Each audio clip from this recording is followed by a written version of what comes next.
Hey, bon matin à toi. Bon matin à toi. Bienvenue à Deux Cafés avec Sensei. Et de dire que ce matin, on est dernière minute, serait un euphémisme. Ça commence déjà bien. Mon nom est Sensei Pascal. Ça me fait plaisir, comme à tous les mercredis matins, 7h30, live dessus les YouTube, d'être avec toi et commencer notre journée ensemble avec quelques histoires. Merci à tout le monde qui sont présentement à on voit déjà des commentaires de Véronique, je vous reviens à la fin. Mais oui, si vous voulez laisser les commentaires présentement dans le chat pendant qu'on est live dessus YouTube, vous pouvez le faire sur n'importe quel sujet qui a trait à la formation holistique de l'individu. Je vais vous dire de quoi. Bien simplement. Quand tu as un bandeau sur ses oreilles, tu fais du broadcasting et tu as le rhume puis tu es bouché de partout en même temps. Oh là là, le sentiment de scaphandre! Je suis le Jacques Cousteau du micro. Holy crap. Oh mon Dieu, tout est croche. Ça se peut que je parle tout croche. J'ai mon café de Mademoiselle Café avec moi. Ce matin, merci à Caro, l'équipe de la brûlerie, de nous motiver, de nous encourager, de nous stimuler. Il y a des matins qu'on a besoin de plus que d'autres. Et ce matin, oh, j'en ai un de même. C'est énervant, ça, quand t'entends quelqu'un. J'écoute des YouTubers, des fois, là, qui font différents... des docteurs, entre autres, sur différents sujets médicaux. Puis il y en a un qui prend son café, il est super intéressant. Mais quand il prend son café à tous les fois, je suis comme « Ah, man! Tune out factor! » Fait que j'espère que l'intro a bien été. J'espère que tu te sens... Tu sais, tout... mis ou mise en contexte sur notre produit médiatique qui est le Deux Cafés avec Sensei. Fait qu'on on parle développement holistique de l'individu, on parle fitness, on parle nutrition, on discute de développement personnel, de suggestions de livres sur la croissance de soi, des expériences personnelles que j'offre bien humblement pour t'aider dans différentes questions, différents cheminements. C'est tout le temps offert, encore une fois, de façon très simple et humble. Je crois qu'entre êtres humains, est-ce que le S se fait en transition avec un H muet? Je ne sais pas. Pour un matin, ça va être oui. Quand on partage nos expériences, je pense qu'il y a tout le temps des parallèles qu'on peut faire sur nos propres vies et ça aide tout le temps à pouvoir avancer ensemble sur certains trucs. On m'a placé mon micro, là. À matin, je suis gosseux. Là, matin, je suis gosseux. Ça prend mon mic flag comme du monde. Parce que sinon, mon OCD capote. Et vous voyez qu'avec mes cheveux ce matin, avec un petit air de Dr. Brown de Back to the Future, c'est parti à l'aventure. 85 gigawatts! Ah, il dit ça à un moment donné. Il y a des films dans la vie qui sont aussi bons, sinon plus, en français qu'en anglais. C'est rare. Mais Retour vers le futur, Tocard! Tu es un tocard, McFly! Ça se passe de même avec un popcorn plein la bouche. Je suis désolé, mais c'est... McFly! Georges McFly est tellement écœurant. Allô? Allô? Il y a quelqu'un au bout du fil? Faut réfléchir, McFly. Faut réfléchir. OK, je suis parti un matin un petit peu trop élevé. Donc, sur tous les sujets sous ou sus-mentionnés, dépendant de ta tête et où, en regardant ton téléphone ou ton ordinateur, tu peux laisser les questions dans les commentaires maintenant. Je vais y répondre plus tard dans la vidéo. Ça peut être un retour aussi sur les autres vidéos. D'ailleurs, la semaine passée, merci pour tes réactions sur notre exposé. Comment lire une étiquette nutritionnelle. Si tu ne l'as pas encore vu, tu pourras le faire au courant de la journée aujourd'hui, ce midi, après regarder le live d'aujourd'hui. Et tu sauras comment faire de meilleurs choix au supermarché en regardant les étiquettes. D'en arrière, les emballages, on t'explique le pourquoi, le comment et comment lire ça. Tu vas devenir un pro de l'épicerie sans avoir besoin de ta circulaire et de couper tous les petits coupons qui vont te faire sauver 30 cents sur la canne de poids, le Sieur. Hey, sérieusement, je me souviens d'une marque de canne de poids matin, quand même pas pire. Quand même pas pire. J'ai un T-shirt spécial ce matin. Hihi! Et aujourd'hui, avant que tu tune out, il parle de n'importe quoi matin, je vais te livrer dans quelques instants une expérience bien personnelle qui m'a été inspirée de mes membres hier. Mes membres sont extraordinaires à Spartan Fit à Sainte-Julie, le centre d'entraînement fonctionnel dont je suis le fier propriétaire et l'entraîneur-chef. On a une gang complètement débile, une belle gang, une belle communauté. C'est la plus grande fierté, la plus grande richesse qu'on a à Spartan Fit. C'est pas les jouets, c'est pas les obstacles, c'est la belle gang. On fait plein d'activités ensemble. On a une gang super motivée, positive, qui embarque dans toutes nos folies. Et la dernière des folies, c'est de participer à Randonnée de rêve pour la fondation Make-A-Wish, Rêve d'enfant. Je suis le fier capitaine de l'équipe. Tiens, comme ça, le capitaine Morgan de la rando. On voici Randonnée de rêve, comment ça fonctionne. Chaque individu à notre centre, et même toi qui regardes présentement, si tu veux te joindre à nous, tu es le bienvenu ensemble pour supporter une bonne cause. C'est tout le temps une bonne idée. Donc, Randonnée de rêve, et d'ici le 25 juin 2022, d'un coup que tu regardes ces vidéos dans les futurs, on doit ramasser un certain nombre, évidemment un montant pour venir en aide à la fondation Make-A-Wish Rêve d'enfant. Mais chaque individu qui fait partie d'une équipe, donc on a formé une équipe pour Randonnée de rêve à Spartan Fit à Sainte-Julie, chaque individu se donne, il ou elle-même, un objectif de kilométrage à amasser d'ici le 25 juin, entre autres en randonnée, que ce soit montagne ou en sentier plat. Les objectifs sont 50, 100 ou 200 km d'ici le 25 juin. Et avec ça, chaque individu va joindre aussi un objectif financier. Donc, quelqu'un peut décider, je vais monter, je vais faire 50 km en 2 mois de randonnée, puis je veux ramasser 200 $. Un autre peut dire, je vais faire 50 km, je vais ramasser 250 $. C'est vraiment propre à chacun. Et c'est au cumulatif de vos activités physiques pendant ces 2 mois-là. Et tout l'argent ramassé par chaque individu de l'équipe est aggloméré à la cagnotte globale de notre team à Spartan Fit. On s'est donné un objectif de 2500 $ jusqu'au 25 juin. Donc, si tu regardes cette vidéo en premier, tu peux laisser un thumbs up si déjà ça te divertit ou ça t'inspire à être généreux avec la fondation Rêve d'enfant Make-A-Wish. Et tu peux aller ensuite sur spartanfit.link, SPRTANFIT.link comme lien, /rando de rêve, ça va t'emmener directement sur le portail de notre équipe et tu peux aussi donner sans nécessairement faire les randos, participer à notre cagnotte. Merci pour ton support à Randonnée de rêve 2022. Nous, notre gang, on va aller faire une belle rando en gang, en groupe au Mont-Saint-Hilaire, ici dans la région de Montréal, très bientôt. Je vous en reparle évidemment. Il y a plein de belles choses qui s'en viennent. Avec Spartan Fit, on s'en va à course extrême également. On est en feu présentement au centre d'entraînement et c'est tout pour la bonne cause. On tripe ensemble, on grandit ensemble et on se développe ensemble.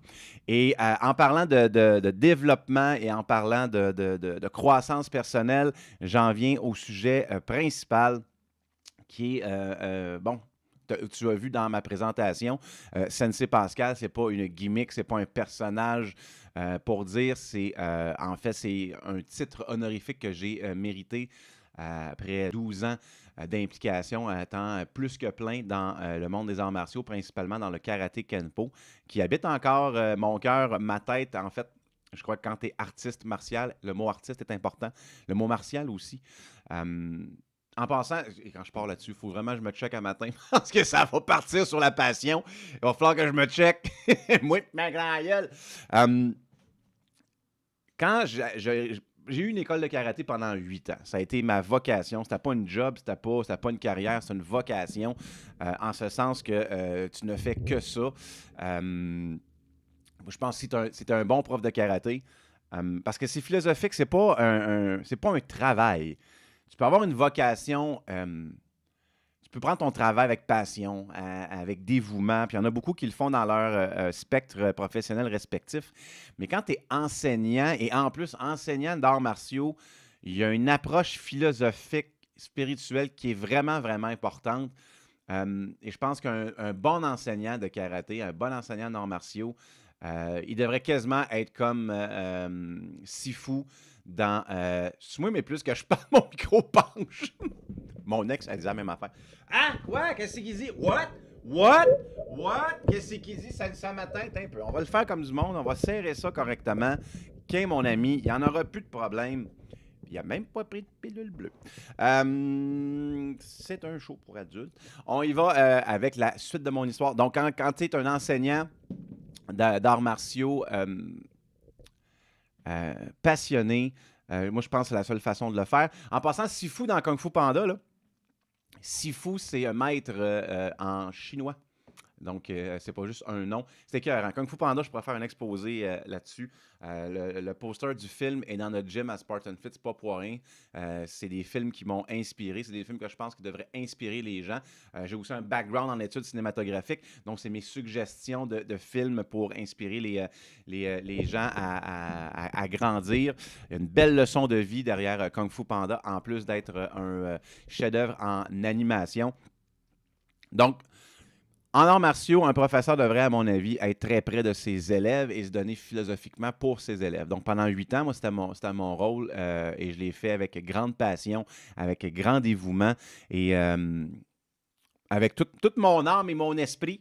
Par amour pour mes élèves. Je pense que si tu n'aimes pas tes élèves, change de job. Parce que tu as un rôle de responsabilité en lien avec des êtres humains, petits et grands. Tu ne peux pas faire ça malhonnêtement, tu ne peux pas faire ça avec la moitié de ta personne. Faut que tu prennes responsabilité du rôle que tu occupes comme mentor auprès de certaines personnes parce que tu vas avoir une influence. Tu as une influence en fait. Donc, si tu prends ta job à moitié, ton influence, ça se peut qu'elle soit négative. Puis que tu inculques des mauvaises habitudes ou des mauvaises impressions. Tu es en train de modeler quelqu'un. Tu es en train de participer à modeler la patte de quelqu'un. Ça, c'est en collaboration avec d'autres inspirations pour cette personne-là, que ce soit des parents quand ils ont des bons parents. Pourquoi je dis ça? Parce que c'est malheureusement vraiment pas la majorité. Dans mon expérience, et j'en ai vu des enfants, j'ai eu à peu près, je pense, entre 800 et 900 élèves en 8 ans à mon école de karaté à Longueuil, à Karaté Sunfuki, avec qui je suis encore très près. Et mon cœur est encore à Sunfuki. D'ailleurs, le serpent de mon logo, soit du podcast ou du gym, est un rappel direct à mon héritage avec Karaté Sunfuki. Si tu cherches une école de karaté dans le Grand Montréal, tu ne trouveras pas meilleur. C'est la meilleure méthode à mon avis. Et tout ça pour dire que la méthode qui m'a impressionné et pourquoi j'ai ouvert une école de karaté, c'était les examens. J'ai jamais voulu ouvrir une école de karaté de ma vie. Un jour, je vous conterai cette histoire-là aussi. Il y a plein d'histoires à côté. T'as-tu un feu? T'as-tu un chocolat chaud avec des guimauves? J'ai jamais voulu ouvrir une école de karaté de ma vie. Et c'est les examens de ceinture à karaté Sunfuki qui a changé ma perspective. Parce qu'ils sont faits d'une façon extrêmement authentique. Si dans ta tête, l'idée que tu as d'un examen de ceinture, oublie-la. C'est pas ça qu'à karaté Sunfuki, ce qui fait la beauté de la formule. C'est pas nécessairement un examen technique où on te regarde faire des coups de pied, où on donne une note sur 10 sur ton kata ou tes skills en combat. Parce que comme enseignant, comme instructeur, quand on convoque un élève en examen de ceinture, on sait que vous êtes prêt ou prête techniquement. C'est nous qui vous enseignons. On sait que vous êtes rendu là. Vous êtes rendu au prochain niveau. Mais avant de passer au prochain niveau, il faut vivre des expériences. Et c'est ça la beauté à Karaté Sunfuki, c'est que chaque examen est une expérience humaine en soi qui va vous faire passer à travers quelque chose de prévu, une expérience prévue à certains stades de ton développement comme être humain et comme artiste martial. Et je vais rester vague, puis je vais vous dire pourquoi. Parce que les examens de ceinture à Karaté Sunfuki sont confidentiels. Il faut que ça reste comme ça. C'est dans le coffre de secret des karatékas. Et tu ne sauras pas ce qui se passe dans un examen. Tu veux le faire, souffre. Simple de même. Ça a l'air sec, mais tu veux savoir c'est quoi un examen de ceinture jaune, inscris-toi, donne-toi à tes cours, mérite une convocation, souffre. Puis l'autre étape après, c'est mérite ta ceinture. That's it, that's all. Donc, c'est pas d'être sec, c'est de respecter ce code honorifique-là qui va rester et qui est très important pour moi. Mais cette formule-là, de vivre une expérience humaine qui va au-delà de la performance technique et de l'évaluation technique, est primordiale pour le développement de l'être humain. Et c'est ce que j'ai vécu pendant mon examen de ceinture noire. Fait que ça va se faire un gros détour, mais c'est pour te mettre en contexte et pour t'amener sur le sujet du jour. Parce que je pense humblement qu'il y a des choses à apprendre là-dessus parce que j'ai appris énormément. Donc, en contexte, j'ai commencé les arts martiaux en 2006. 2006-2007. J'avais 26-27 ans. Et je sortais d'une grosse séparation. Tu sais, là, le gros break-up de la première relation où tu as déménagé avec la fille, puis là, c'est les plans, puis là, you're living the life by the book. Là, tu vois les... Bon, là, on se met dans l'appartement ensemble, prochain step, c'est les enfants, bla, bla, bla. And that all goes away. Et tu frappes un méchant mur et c'est très dur. C'est dur. Puis là, c'est toute la réflexion, la rétrospection, les blâmes, les doutes. Tu es à terre en train de ramper, tu sais plus ce que tu t'en vas dans ta vie. Et ça arrive à un moment où je suis à la radio à Québec. C'était ma première carrière d'être animateur et humoriste à Radio Énergie à Québec. À Chic FM 98.9, Radio Énergie. J'ai jamais parlé de même en animant, je te le garantis. Et j'ai mon premier instructeur de karaté, Denis Perrault, que je salue avec les Studios Unis à Québec, qui a été ma première famille d'arts martiaux, qui, lors d'un événement, j'étais en onde, j'étais en direct pendant mon show qui s'appelle Terrain de jeu de Pascal, qui s'appelle encore Terrain de jeu de Pascal. Tu as des extraits sur YouTube ou quelque part sur le web. On avait encore notre SoundCloud. J'ai jamais enlevé ça pour le moment. À écouter avec parcimonie, je n'avais que 20 ans. Donc, il y avait un événement promotionnel dans l'atrium de la station. Et là, j'ai mon futur premier maître de karaté, Denis Perrault, qui rentre dans mon studio. Pourquoi il rentre dans mon studio? Parce qu'on se connaissait depuis que j'étais très jeune. Je restais dans un quartier de Charlebourg et lui avait l'école de karaté de ce quartier-là. On s'est tout le temps entrecroisés dans les projets. Souvent, j'allais le voir parce que j'avais besoin d'une pièce d'équipement qui avait rapport aux arts martiaux. Puis, c'était un entrepreneur. On s'est croisés dans différents événements, tout moi avec mes projets, lui avec les siens. Il m'avait souvent un peu tiré la manche que je commence en karaté. Ça ne m'avait jamais vraiment intéressé. Ça faisait un bout qu'on ne s'était pas vu. Puis là, il rentre dans mon studio, puis c'était comme we were catching up. Puis c'était comme lui, il était rendu dans quel projet, puis moi, j'étais rendu à la radio, puis on trouvait ça vraiment cool depuis les années qu'on se connaît, l'évolution qu'on a eue. Le petit gars de Charlebourg qui est rendu animateur de radio, lui avec ses projets et tout ça. Puis là, il me lance du tac au tac pendant un de mes breaks commerciaux. Il me dit quand est-ce que commence le karaté? Et moi, j'ai répondu de façon totalement inintéressée. Je sais pas, moi, mardi. Fait que là, il me regarde du mardi prochain, telle heure, je t'attends, cours privé, c'est sur le bras. J'ai été extrêmement privilégié d'être invité par un 5e dan en karaté de la trempe de Denis Perrault. Vous pouvez faire une recherche sur lui sur le web, mais un champion de karaté, un des plus grands noms en arts martiaux au Québec, à Québec décidément, le bras droit du plus haut placé. M. Clermont-Poulain avec les Studios Unis à Québec. C'est un peu des racines qui font partie du karaté Sunfuki aussi. Donc, j'ai été privilégié de me faire offrir un cours gratuit par un 5e dan en ceinture blanche. Ça n'arrive pas souvent d'avoir un 5e dan qui commence une petite ceinture blanche bien humble dans son cheminement en arts martiaux. D'ailleurs, merci encore, Denis Housse, pour cette offre-là qui a changé ma vie sans le savoir. Donc, j'ai commencé ces cours d'arts martiaux-là sans grand intérêt, grâce à la passion de mon premier maître, Denis. J'ai quand même évolué très rapidement techniquement.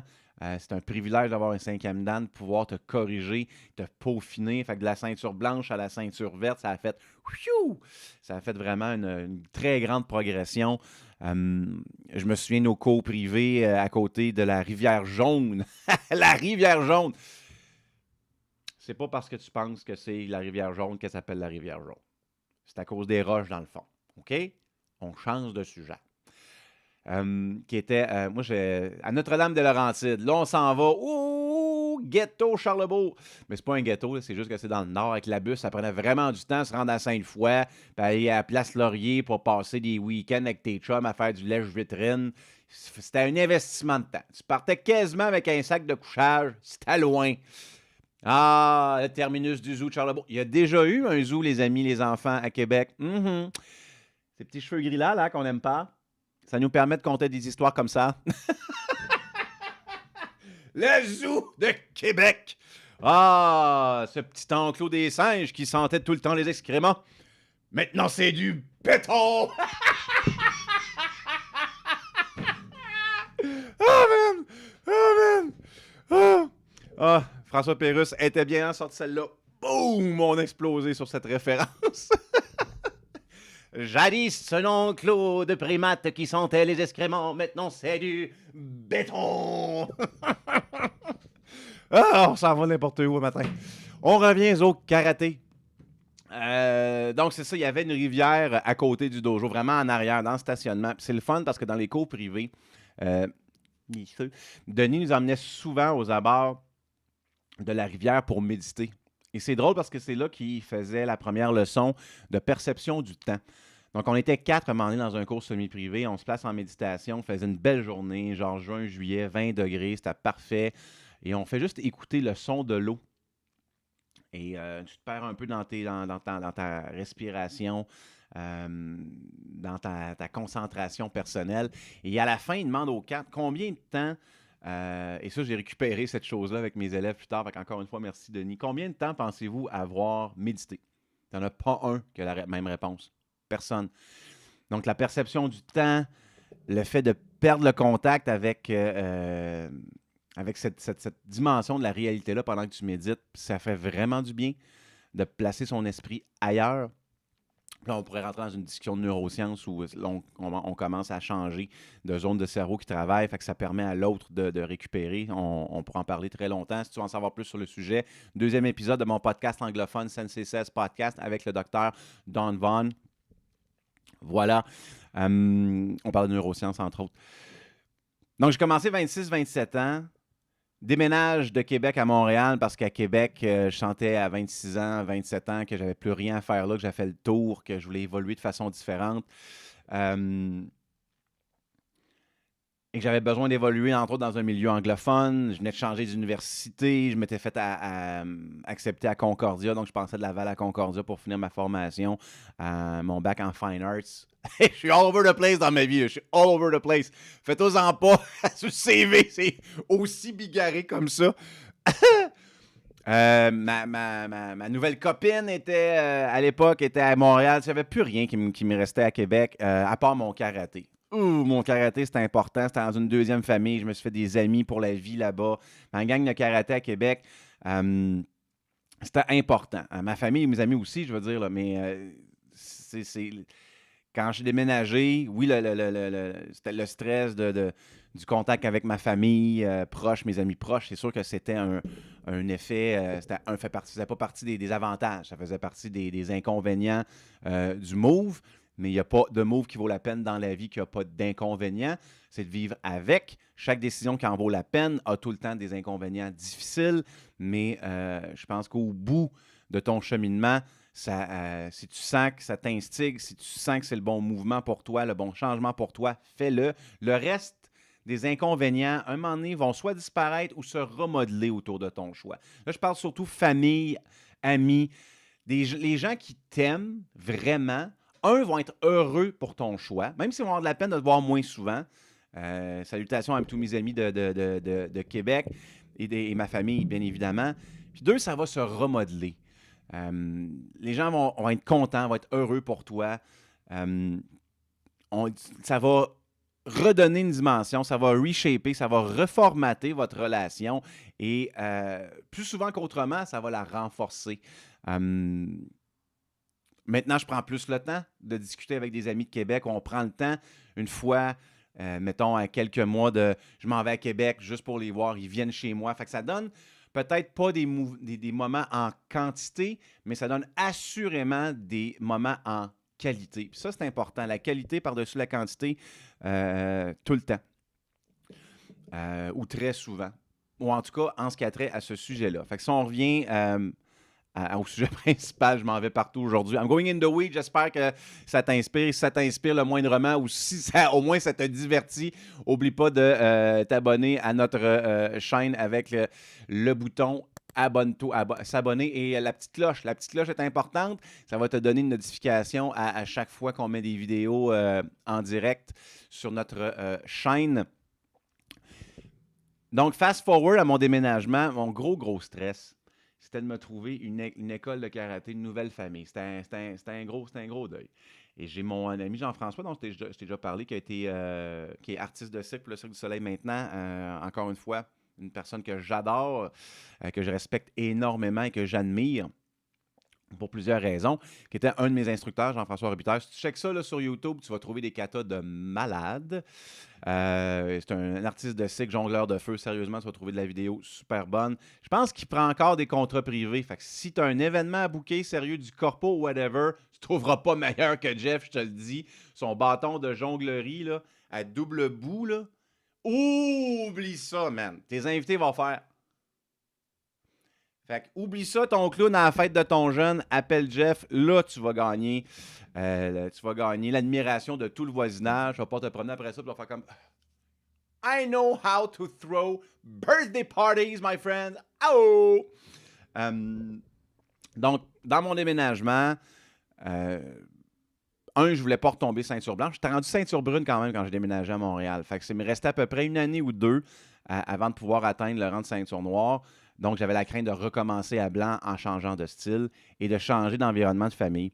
Et là, j'ai mon ami Jean-François qui me dit Garde, selon ce que je perçois de toi, ce que tu aimes des arts martiaux, l'aspect vraiment traditionnel, l'aspect spirituel, philosophique, enraciné, le old school des arts martiaux, tu vas le retrouver à Karaté Sunfuki. J'ai un ami, Shihan Jonathan Milo, il est directeur de l'école de Terrebonne. Appelle-le, je pense qu'il y a quelque chose qui se développe. Alors, j'appelle Shihan Milo. Et justement, ça tombait. Moi, je déménageais en juillet à Montréal et en septembre, il ouvrait la première école de karaté Sunfuki sur la rive sud à Sainte-Catherine. Moi, j'aménageais à Longueuil. C'était à peu près 15-20 minutes sur la rive sud de Montréal. Fait que chanceux, je suis. Et évidemment, je contacte le futur propriétaire de l'école karaté Sunfuki de Sainte-Catherine et je suis parmi les premiers élèves à l'ouverture, bien sûr, bien certain. Je recommence Saint-Urbain et je continue mon cheminement avec eux. Il y a 6 mois, peut-être 1 an plus tard, les premiers élèves ils ont commencé Saint-Urbain avec lui parce qu'il y a différentes écoles, il y a différents élèves de d'autres écoles qui ont fait comme le premier, la première cohorte, si on veut, d'élèves à Karaté Sunfuki Sainte-Catherine. Donc, dont je faisais partie, on était 3 en fait. Il y avait Eric, il y avait Kevin, les frères Lahaye, et il y avait moi. Et là, Eric et Kevin reçoivent leur convocation en ceinture noire, et moi, je reçois aussi la mienne. Moi, je refuse la mienne, avec respect, parce que tu ne refuses pas une convocation de ceinture d'un professeur de karaté. À l'époque, il était Senpai Robert Salvaille, qui est maintenant rendu Shihan. Je pourrais t'en parler pendant des lunes de mon Senpai Robert Salvaille. Je vais t'en parler dans quelques lignes. J'ai respectueusement refusé pour la raison suivante. Selon les règles de ceinture brune à Québec, j'aurais été admissible à une ceinture noire 6 mois plus tard. Donc, c'était inconcevable pour moi de me faire convoquer par Karaté Sunfuki 6 mois plus tôt. S'il y avait un délai à respecter quelque part, c'était celui-là. Je ne peux pas être plus près ou plus vite dans une nouvelle école que j'aurais été ailleurs. Fait que j'aime mieux attendre que les règles soient bien faites et que je fasse mon examen de ceinture noire qui arrive once in a lifetime au bon moment. Et c'est ce qui est arrivé. Finalement, on m'a convoqué 6 mois plus tard à mon examen de ceinture noire. Et je me souviens encore, quand on m'a remis la convocation, c'était quand même chérant. L'examen de ceinture noire, c'est une couple de centaines de piastres. Il en vaut la peine. Mais pour quelqu'un qui n'a pas une scène, tu reçois ça, tu fais comme c'est parce que j'avais répondu à mon senpai à ce moment-là. Non, c'est bien cher, ça. Puis, extrêmement généreux, mon senpai m'a dit Garde, là, c'était pas le budget, on va s'accommoder, whatever. Puis là, il me dit C'est parce que ça, c'est aussi, faut pas t'oublier qu'une ceinture noire, c'est un permis de travail. Puis j'ai répondu tac au tac J'ai jamais voulu ouvrir une école de karaté de ma vie. Puis c'était très vrai, j'étais très sincère. Fast forward 1 an ou 2 plus tard, j'ouvre mon école de karaté. Ta gueule, sensei! Là, je parle à moi. Fait que voilà, donc arrive le moment de l'examen qui arrive une fois dans une vie. On arrive à une certaine heure, très tôt le matin, et évidemment, tu ne sais pas quand est-ce que ça va finir. Et qu'est-ce qu'on va ça se passe au siège social de karaté Sunfuki à Saint-Eustache. Je pense qu'il faut être là à 6h30 le matin et il faut emmener une veste de sauvetage. On ne sait pas pourquoi. On le suit après et tu ne le sauras pas. Do it. If you want to know, do it. Et ça dure X temps. Et évidemment, c'est tout ce que tu t'attends d'un examen de ceinture noire. C'est un mélange de plein de choses, mais surtout, ça te pousse à tes limites comme tu n'as jamais été poussé dans ta vie, entouré de figures, faut dire, intimidantes. Quand tu as en face de toi, tu as comme un comité où tu as tous parce que les examens de ceinture noire, il y en a 2 fois par année à Karaté Sunfuki et ce sont des événements. C'est vraiment des événements et les gens ont hâte de voir les examens de ceinture noire. Il faut que tu comprennes que toutes les écoles de karaté Sunfuki, je pense, sont rendues 20. J'étais le 5e, puis quand moi j'ai arrêté mon école, on était rendus 20 dans le réseau. Tous les futurs gradués de toutes les écoles agglomèrent sur le même événement. C'est énorme. C'est vraiment un happening et c'est un happening que les gens adorent pour les bonnes raisons. Ils veulent supporter les gens qui sont là, ils veulent redonner comme ils ont reçu. C'est vrai, c'est vrai. Puis la passion des arts martiaux, c'est à travers tout ça, là. Et je ne sais pas comment l'expliquer autrement. C'est un moment inoubliable pour plusieurs. C'est vraiment un happening. Ça arrive 2 fois par année. On veut voir les nouvelles ceintures noires, les ceintures noires, etc. Fait qu'imagine-toi en avant, là, toi, tu es une ceinture brune, tu vois plein de gens que tu n'as jamais vus d'autres écoles, tu vois plein d'instructeurs que tu n'as jamais vus d'autres écoles. Puis là, c'est les kimonos rouges. Les kimonos rouges, les uniformes rouges, je devrais dire les karatégi, parce que kimono, c'est une robe de cérémonie. C'est une mauvaise récupération culturelle. Et maudine, je suis encore parti ce matin. Je suis en train de me dire, ça fait une demi-heure que je parle, puis je ne suis pas encore abouti. J'espère que ça te divertit. On continue. Donc, les uniformes rouges en karaté, c'est mérité parce que c'est seulement réservé au 3e degré de ceinture noire et plus. Fait que c'est du monde, ça fait longtemps qu'ils ont fait des arts martiaux. Si tu calcules, là, les Dan, comment ça fonctionne, là, c'est le nombre d'années depuis ton dernier degré. Fait que je m'explique. Le premier Dan, c'est 1 an après la ceinture noire. Le deuxième Dan, c'est 2 ans après ton premier Dan. Le troisième Dan, c'est 3 ans après ton deuxième. Donc, quand tu as l'uniforme rouge, le troisième Dan est souvent un titre de sensei, ça fait au moins 6 ans que tu es ceinture noire. Ça fait un bail. Tu as acquis une maîtrise en karaté, en arts martiaux, puis tu es on your way sur le doctorat. C'est du monde qui ont de l'expérience. Moi, ça m'a pris 12 ans de me rendre là. Fait que c'est intimidant, là. C'est du monde qui a une bonne confiance, qui a une maîtrise. Il n'y a personne à Sunfuki qui a un degré de ceinture ou qui a un rang honorifique qui ne l'a pas mérité. Il n'y a personne qui va faire « Ah, ça, c'est pas un vrai sensei » ou « c'est pas un vrai troisième dan ». Ils sont tous solides pour différentes raisons. Donc, c'est intimidant comme ceinture brune. Puis là, tu fais l'examen, puis tu es poussé physiquement, tu es poussé mentalement, tu es poussé psychologiquement. Et mon grand maître, le responsable de Karaté Sunfuki, le créateur, et Kiyoshi Pierre Saunier, qui est 8e degré de ceinture noire, c'est un homme que j'admire de tout mon cœur. Sa conjointe aussi, Renshi Mireille, qui est un peu la directrice commerciale, si on veut, de tout le réseau Sunfuki, que j'adore aussi. Pour moi, c'est 2 figures parentales qui vont rester dans mon cœur à la fin de mes jours. Et quand tu viens à Karaté Sunfuki, il y a d'ailleurs des photos de Kiyoshi et de Renshi sur le mur en rentrant. C'est important. Sans eux, sans mes parents et sans les personnes qui m'ont supporté toute ma vie, je ne suis pas qui je suis aujourd'hui. Donc, c'est important d'être loyal, encore une fois, et d'être gratitude, d'être reconnaissant envers les gens qui t'ont amené où tu es aujourd'hui. Et Kiyoshi, Renshi et mon chien Salvaille à Sainte-Catherine sont 3 personnes extrêmement importantes dans ma base de support et dans ma base de croissance. Voilà, c'est important de le dire. Même si c'est des gens que tu ne connais pas, c'est important de le mentionner. Donc, mais Kiyoshi est peut-être pas super grand, mais c'est pas grave. Je te dis que c'est pas grave. Dans nos têtes, il mesure 8 pieds et demi. Les cours qu'on avait d'instructeur le vendredi, que ça me manque bien gros. Mon Kiyoshi me manque beaucoup, ma Renshi aussi. Le karaté, ça me manque beaucoup. J'y retournerai un jour. It's not a matter of if, it's just a matter of when. Mais on pratique des techniques de clé de poignet et tout ça. Je vous garantis que souvent, j'ai été pris comme exemple devant les autres. Et même ma main. Moi, ma grand gueule. Juste une prise de petit doigt, je vous le jure, là. Moi, mon grand 6 pieds, avec. Moi, je m'entraîne, puis je pèse 200 livres, puis je suis bien en forme. Je vous garantis que je suis à genoux en train de beugler ma vie. Puis j'ai mon Kiyoshi qui est de même avec un petit doigt. Vous voyez, c'est comme ça, puis je suis comme. Ça arrivait trop souvent.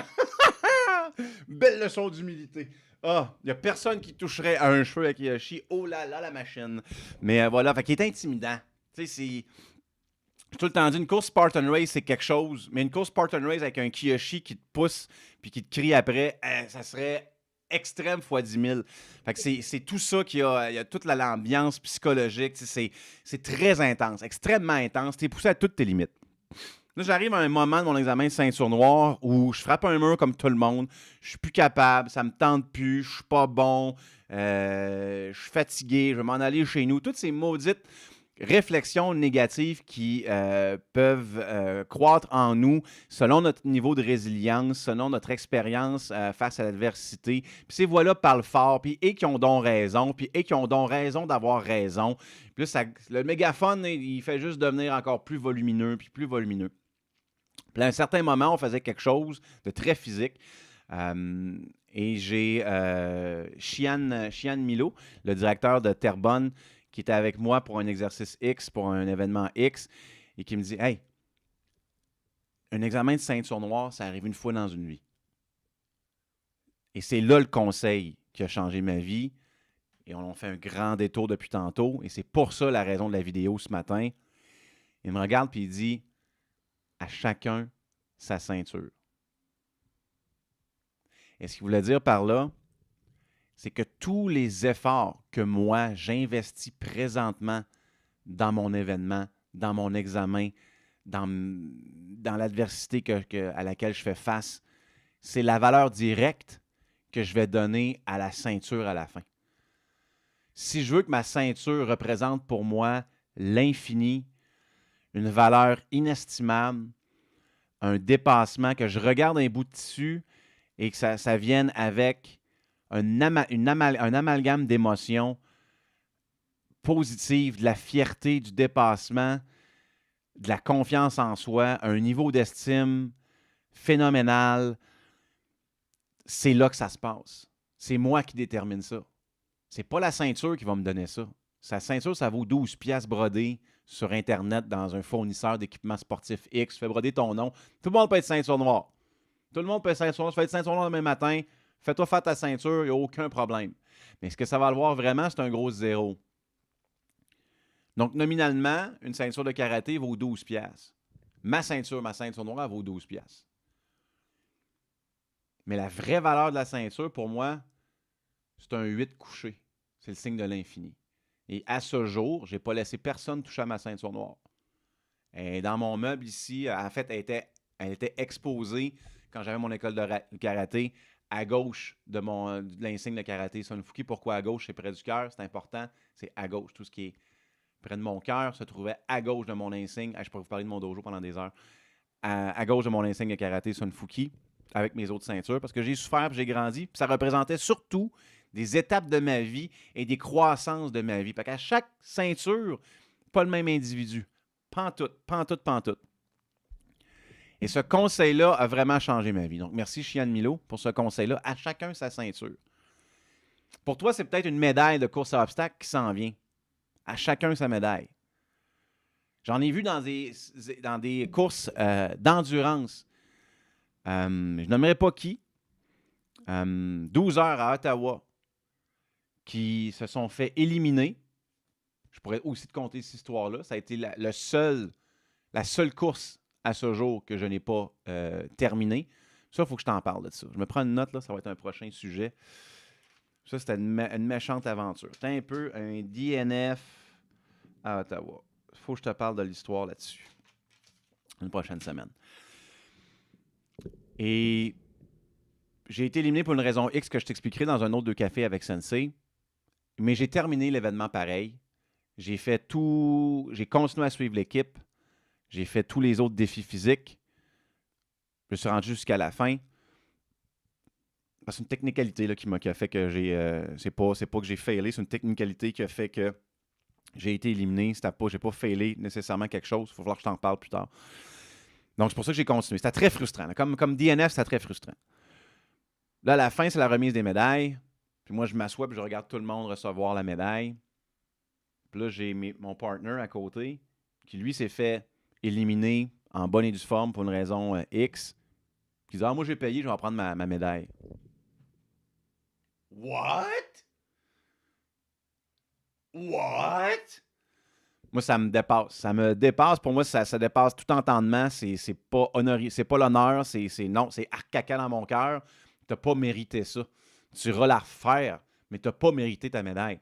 On a pris la photo de groupe. Moi, j'étais dans le fond. Quand je voudrais avoir un regard de réussite et de vainqueur, je serais en avant dans la photo et j'aurais réussi mon défi. Là, j'ai participé, moi, me mettre dans le fond par respect pour l'expérience, par respect pour mon équipe. Mais tu ne me verras pas sourire avec un cigare dans la bouche comme ça, comme une photo de Coupe Stanley. Donc, à chacun sa ceinture, à chacun sa médaille. Ça peut être à chacun son diplôme. Peu importe ce que tu entreprends, la valeur de ton entreprise est égale à l'effort et au dévouement que tu vas y investir. C'est ça la grosse leçon de vie, là, que je fais un gros détour depuis 40 minutes. Puis j'espère que ça valait la peine.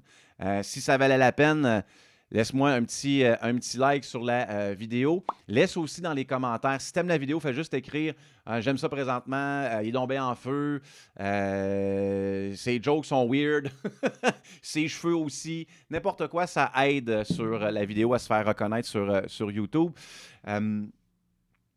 Peu importe ce que tu vas entreprendre, donne-toi 100% dedans. Pars avec ton bouclier ou dessus ton bouclier. C'est un des deux. Si tu as tout donné de toi-même, win or lose, tu vas sortir sans regret. Pas de regret. Et la grosse leçon de la ceinture noire, et c'est la deuxième phrase qui suivait le conseil de Shihan Milo pendant mon examen de ceinture noire. À chacun sa ceinture, pas de regret.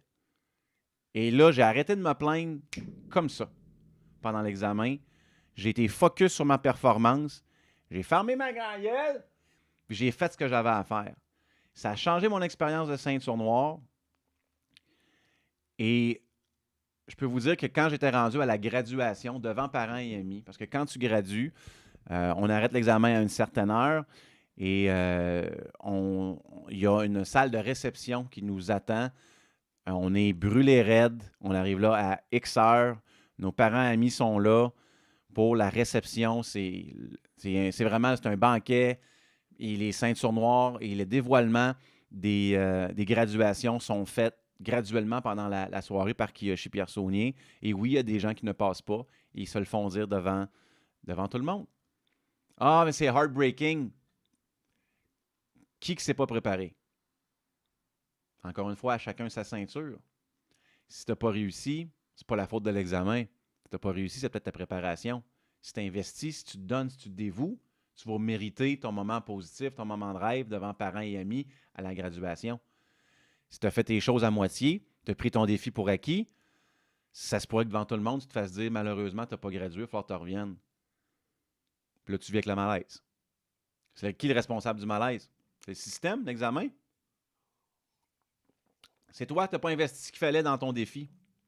Et parlant d'investir dans son défi, investis donc dans un deuxième café! Je n'ai pas oublié, j'étais trop parti. C'est le temps du deuxième café qui était déjà bien commencé. Un gros merci à Mademoiselle Café, la Bullerie ici à Sainte-Julie. Tu peux te présenter sur place, choisir un de leurs mélanges complètement authentique. Voici ce qui se passe à la Bullerie Mademoiselle Café, puis qui fait que c'est extraordinaire. Caro et son équipe prennent plein de différents cafés qu'ils font importer, qui essaient. Là, ils mélangent un peu des grains de certaines sortes pour former un café qui est complètement authentique. C'est comme s'ils mélangeaient plusieurs cépages de vin pour donner un goût à ton vin ou à ton café, un goût vraiment exceptionnel.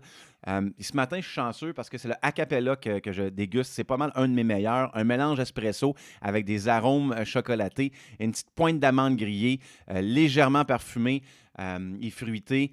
Il goûte bon, il est juste parfait. Là. Tu goûtes que tu as une expérience différente en bouche avec ton café du matin. Le Acapella de Mademoiselle Café.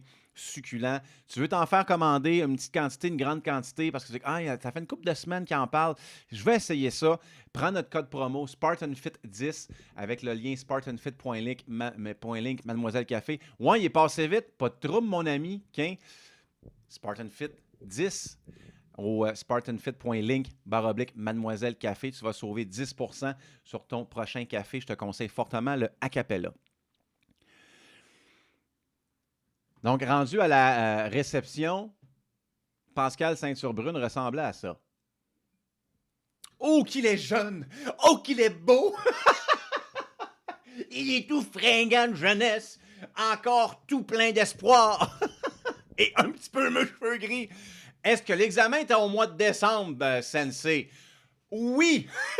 C'est pour ça qu'il y a des guirlandes, c'était l'esprit des fêtes.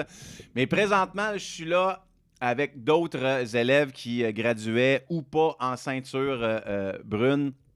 Je suis brûlé. Ça, c'est je pense que c'était ma copine à l'époque qui avait pris la photo. Je suis brûlé. Je suis rasé. Ce qui arrive plus. What?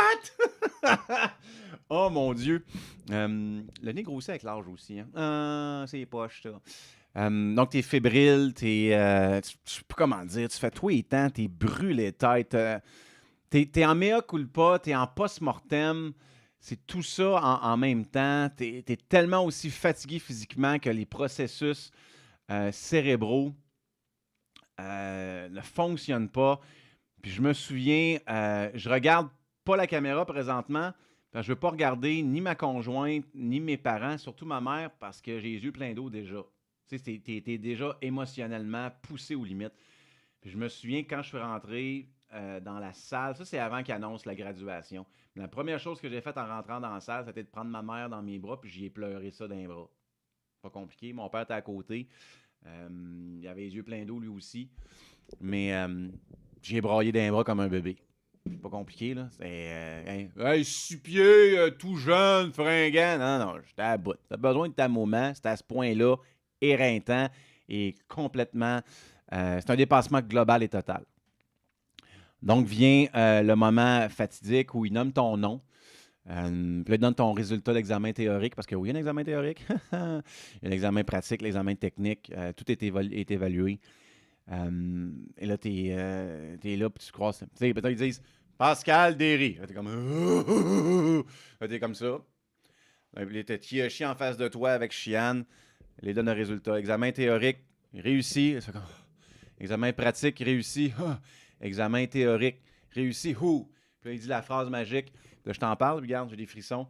Il dit bienvenue parmi les nouvelles ceintures noires à Karaté Sunfuki. Boum. C'est. Wow!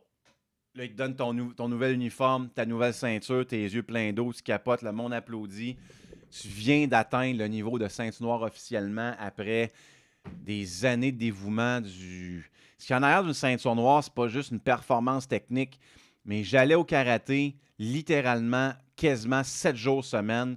J'y allais minimum 6 fois par semaine. C'est les transports Longueuil-Sainte-Julie, pas Sainte-Julie, mais Sainte-Catherine, faire le 20 minutes de route, que j'avais pas une scène quasiment pour mon épicerie. Je la mettais plus dans mon gaz pour aller faire mon karaté. Et je vais dire pourquoi, puis j'ai oublié de le mentionner tantôt. Ce qui m'a vraiment attaché à mes arts martiaux au départ, c'était la méditation. Dans une époque où j'étais complètement perdu psychologiquement, mentalement, physiquement, c'était le seul moment dans ma journée où je pouvais m'offrir un regard de perspective sur mon casse-tête complètement brisé. La méditation m'emmenait au-dessus de mon casse-tête brisé et là, je pouvais commencer morceau par morceau à reformer le cadre, à placer les morceaux à la bonne place un par un, puis me reformer une nouvelle image de moi-même, une meilleure image, replacer mon casse-tête et avancer comme meilleur être humain. Il y a tout ça là-dedans. Il y a le déménagement à Montréal pour une meilleure vie. Il y a des fois des 2 à 3 heures d'entraînement. Je me souviens, le samedi matin, je me levais tôt, je faisais le cours de karaté, après je faisais le cours de kickboxing, après j'allais au Nautilus, je me faisais 1 heure de gym. Les gens se levaient à 11h midi, moi j'avais déjà 3 heures d'entraînement dans le corps, j'aurais fait ça all day.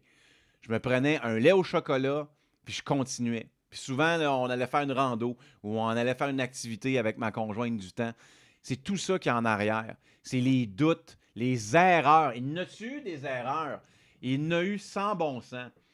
Mais c'est aussi, et c'est surtout la patience et le dévouement de cet homme. Shian Robert Salvaille, qui était à l'époque senpai. Il va me dire, ouais, il a l'air bête. Oui, puis il l'était. Puis Puis on s'aime encore énormément. Là. On est encore très proches. Mais c'est ça dont j'avais besoin. Je suis arrivé avec mon petit égo de ceinture brune de Québec. J'avais besoin de quelqu'un qui avait une grosse tête de cochon que moi, qui avait un air-bête plus imposant que moi, qui m'a remis à ma place, qui m'a botté le CUL quand j'en avais besoin. J'ai pas été un élève facile. J'étais très immature. Chiane m'a fait grandir grandement, à coups de pied dans le cul physique et philosophique. J'ai été un élève difficile, comme je l'ai dit, avec ma grande trappe puis mon ego. Je me souviens d'une conversation qu'on avait eue à l'extérieur de son dojo une soirée où ça n'avait pas bien été sur un cours. Puis il m'avait dit « Man, fais-moi confiance. Tu vas avoir un bon trip avec nous autres. » As-tu eu raison? L'année d'après, j'ouvrais une école. Fait que c'est en grande partie grâce à Chiane Robert Salvaille que je remercie Ous, qui est encore une personne très chère à mon cœur, à qui je serai loyal aussi toute ma vie. Très content qu'on soit encore en contact et très content surtout, ça c'est la partie cute, le fun, on a une tradition de Père Noël ensemble. Donc j'ai été le premier Père Noël à l'école de Sainte-Catherine. Et ça, il faut que je remercie mon père qui a été l'inspiration derrière ce Père Noël-là. Mon père a fait le Père Noël dans notre famille, surtout pour ma petite soeur et mon petit frère avec qui j'ai 10 ans de différence. Je suis le plus vieux de la famille. Donc, j'ai pu voir, étant ado, ses performances. Puis mon père faisait tout le temps un Père Noël drôle. C'était malade. On a des souvenirs sur VHS là-dessus. Donc, il se laissait aller. Il était vraiment drôle. C'était quasiment plus drôle pour les adultes que pour les enfants. Les conneries qu'il a dit en Père Noël. Donc, c'était tout le temps été ma version de ça. Ça a été basé sur l'interprétation de mon papa. Donc, c'est quand j'ai fait la première fois le Père Noël à Sainte-Catherine, c'est les parents qui ont demandé que je revienne l'année d'après. Je fais des imitations de Gilles Vigneault, de Mario Pelcha. Les enfants me regardaient, t'es comme... Il est le fun, le Père Noël, mais il est weird. Et à ce jour, tous les hivers, c'est mon devoir de prendre le samedi déterminé pour aller faire le Père Noël à Sainte-Catherine. Et Chiane Salvaille, lui, faisait le mien à mon école de karaté. Et c'est sûr et certain que pour Noël prochain, à Spartan Fit, il va y avoir une célébration de Noël pour nos membres et surtout les enfants. Et c'est sûr que c'est le Père Noël que vous allez voir. Il est là. Chut. C'est le vrai de vrai. Chut. Donc, c'est surtout le support. C'est une grosse histoire, mais j'ai tellement de vécu en arrière de ça que c'est difficile pour moi de... Je sais que c'est long ce matin. Merci pour ta patience. J'espère que ça te plaît pareil, ça t'inspire, même si je suis parti sur une go. J'espère que tu l'écoutes en plusieurs parties. Tu te mets des signets, que tu vas partager cet épisode-là avec tes proches. Donc, grâce à Chiane Salvaille, c'est tout le support qu'il y a en arrière d'une ceinture noire. C'est pas une pièce de tissu. C'est tout le dévouement qu'il y a en arrière, c'est l'amour des gens, le support des gens, c'est les doutes, c'est la crainte, c'est les pleurs, c'est les blessures. Hey, je me suis luxé la rotule à un moment donné, avant mon premier Dan. J'ai été out pendant 6 mois, 1 an en rehab. Je pourrais aussi te parler de cette aventure-là qui a aussi changé ma vie. Ça a été l'aventure la plus difficile de ma vie. Il y a des affaires là-dedans complètement démentes. Et la dernière photo, si on y va en ordre hiérarchique, et tu vois ici justement, le plus jeune des deux, c'est Chiane Milo qui m'a offert la leçon dont je t'ai parlé ce matin. À chacun sa ceinture, aucun regret. Moi qui est la fière, tu vois, il y a beaucoup de barres sur la ceinture. Il y a beaucoup de barres. Ces gens-là ont beaucoup de barres. S'ils sont dangereux et aussi très inspirants. Et tu as Kiyoshi Pierre-Saunier qui est à ma droite sur la photo avec des petites guirlandes, qui est l'homme que j'adore, dont je vous ai parlé plus tôt. Donc, c'est tout. À l'air d'une photo, il y a tellement de choses. Regarde, pour vous dire, là, j'avais quasiment de la misère à faire mon nœud de ceinture. Je partais vraiment de loin.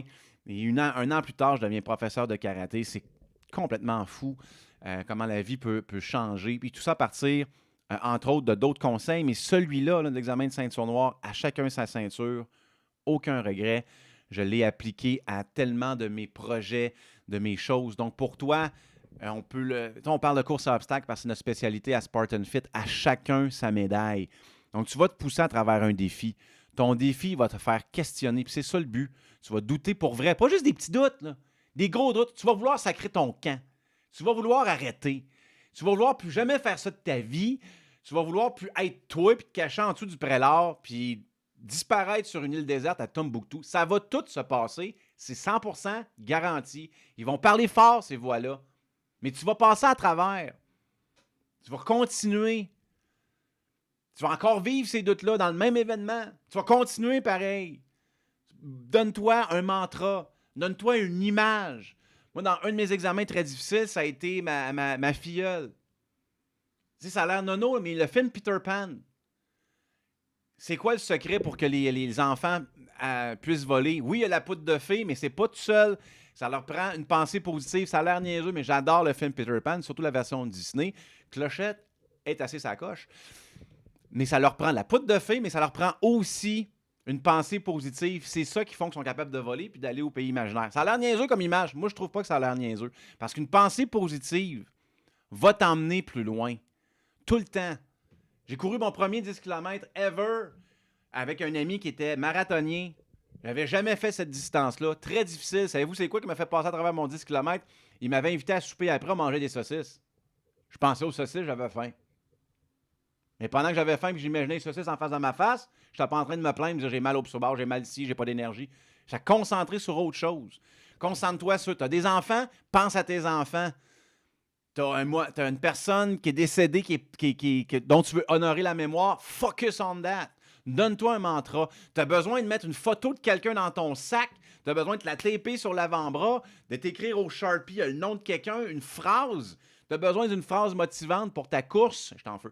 Tu as besoin d'une phrase motivante. Écris-toi là en gros Sharpie sur un bras. Tu as peur qu'elle s'efface. Tu as un autre avant-bras. C'est toutes des solutions que tu peux faire pour te donner cette énergie positive-là au moment voulu où tu vas vouloir sacrer ton camp, tu n'es plus capable, tu crampes de partout, tu vas avoir ça. Et ça, cette énergie-là, elle est indestructible. Ça va t'aider à passer à travers ton pétrin, ta difficulté. Tu vas passer ton fil d'arrivée. Tu vas t'effondrer sur le dos avec ta médaille en main. Tu vas faire « Je viens d'accomplir la chose la plus difficile de ma vie ». Tu vas brailler, tu vas faire tout et temps. Si ce n'est pas déjà fait pendant le parcours. Mais tu vas l'avoir fait, tu vas l'avoir fini. Tu vas être brûlé. Tu vas vouloir mourir là, dormir là. Tu as trouvé un igloo et hiberner pendant 6 mois. Mais le corps récupère, l'esprit aussi. Et c'est après l'événement, tu vas regarder ta médaille qui vaut 3,87 achetée au wholesale par Spartan Race. Puis tu vas faire peut-être comme moi, puis ça va être affiché dans l'entrée de ton gym, l'entrée de ton projet, ton entreprise, ton chez-toi, ton salon avec ta photo de finissant, encore sale. Puis il y a quelqu'un qui va rentrer, il va dire « Hein, c'est quoi ce médaille-là? » Et tu vas avoir exactement la même histoire à conter. Ton histoire, aussi longue que la mienne, tu vas l'avoir à compter à la personne qui te pose la question sur ta médaille. Tu vas former ton histoire. Tu vas avoir donné la valeur à ta médaille. À chacun sa ceinture, à chacun sa médaille, aucun regret.